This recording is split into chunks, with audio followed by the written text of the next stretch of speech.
वो भी एक समय था जब कुछ लोग कहते थे कि राम मंदिर बना। রাম মন্দির হবে ভারতীয় সংস্কৃতির এই নিয়ে প্রিয় কথা চ্যানেলের আজকের ভিডিওতে থাকছে সকল তথ্য।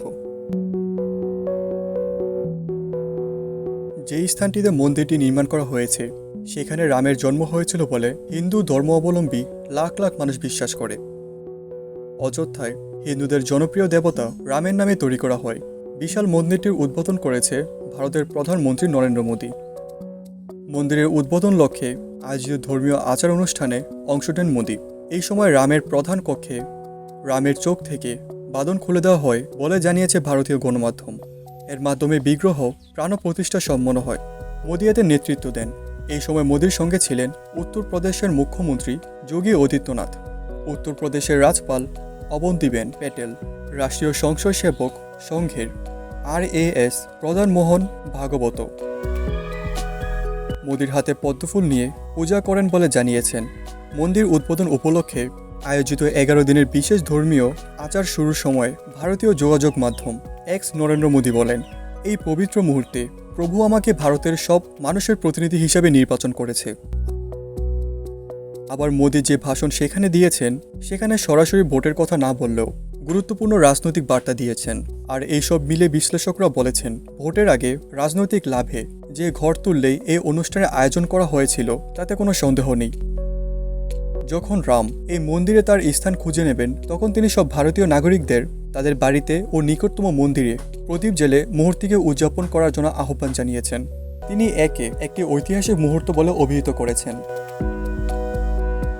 RSS ভারতের ক্ষমতাসীন রাজনৈতিক দল ভারতীয় জনতা পার্টি BJP আদর্শনিক পরামর্শদাতা। অনুষ্ঠানে মোদী ও ভাবগত পরস্পর পাশাপাশি বসে থাকার যা গণমাধ্যমে সরাসরি প্রদর্শিত হয়। রাম মন্দিরের BJP RSS এর যৌথ প্রকল্প বলে স্বীকার করে নেওয়া হয়েছে বলে বিবেচনা করা হয়েছে। উদ্বোধনী অনুষ্ঠানের মূল পর্ব শেষে রাম মন্দির থেকে বের হয়ে মন্দিরের চত্বরে 11 দিনের উপোস ভাঙে ভারতীয় প্রধানমন্ত্রী। এখানে হাত জোড় করে উপস্থিত অতিথিদের স্বাগতম জানান তিনি। এখানে জনসভা হয়েছে, সেখানে বক্তৃত্ব করেছে মোদী, তার সঙ্গে মঞ্চে আছে আদিত্যনাথ।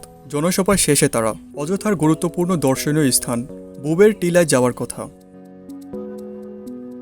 যে স্থানটিতে মন্দিরটি নির্মাণ করা হয়েছে সেখানে রামের জন্ম হয়েছিল বলে হিন্দু ধর্মাবলম্বী লাখ লাখ মানুষ বিশ্বাস করে। একসময় এই স্থানটিতে একটি মসজিদ ছিল। 16 শতকে নির্মিত মসজিদটির নাম ছিল বারবি মসজিদ। 1992 সালে কঠোরপন্থী হিন্দু জনতা মসজিদটিকে ভেঙে দেওয়ার পর সৃষ্টি দাঙ্গায় প্রায় 2000 মানুষ নিহত হয়েছিল। রাম যেখানে জন্ম হয়েছিল ঠিক সেই জায়গায় এই হিন্দু দেবতার একটি মন্দিরের ধ্বংসাবশেষের উপরে মুসলিম আক্রমণকারীরা মসজিদটি নির্মাণ করেছিল বলে দাবি করে তাদের। এই মন্দির নির্মাণ মোদীর হিন্দু জাতীয়বাদী ভারত জনতা পার্টি BJP একটি কেন্দ্রীয় প্রতিশ্রুতি।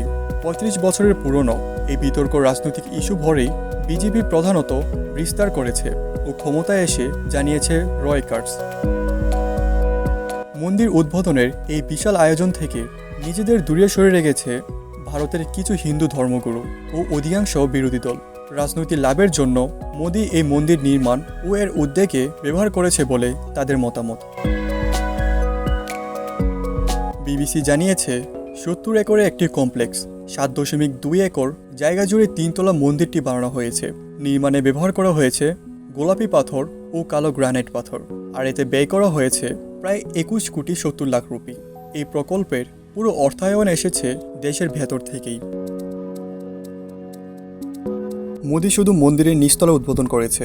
মন্দিরের বাকি অংশের নির্মাণ কাজ চলতি বছরের শেষ নাগাদ সম্পন্ন হবে বলে ধারণা করা হয়েছে। মন্দিরের উদ্বোধন উপলক্ষে অযোধ্যা ব্যাপক আয়োজন করা হয়েছে। ভারতের বিভিন্ন এলাকা থেকে প্রায় 8000 আমন্ত্রিত অতিথি উদ্বোধনের সময় উপস্থিত ছিল। তাদের মধ্যে চলচ্চিত্র তারকা, শিল্পপতি ও ক্রিকেট তারকারাও ছিল। দর্শক, আজকের মতো এখানেই শেষ করছি। দেখা হচ্ছে পরবর্তী নতুন কোনো ভিডিওতে। আর ভিডিওটি ভালো লাগলে চ্যানেলটিকে সাবস্ক্রাইব করে আমাদের পাশে থাকুন। কোনো মতামত থাকলে কমেন্ট বক্সে শেয়ার করুন। আল্লাহ হাফেজ।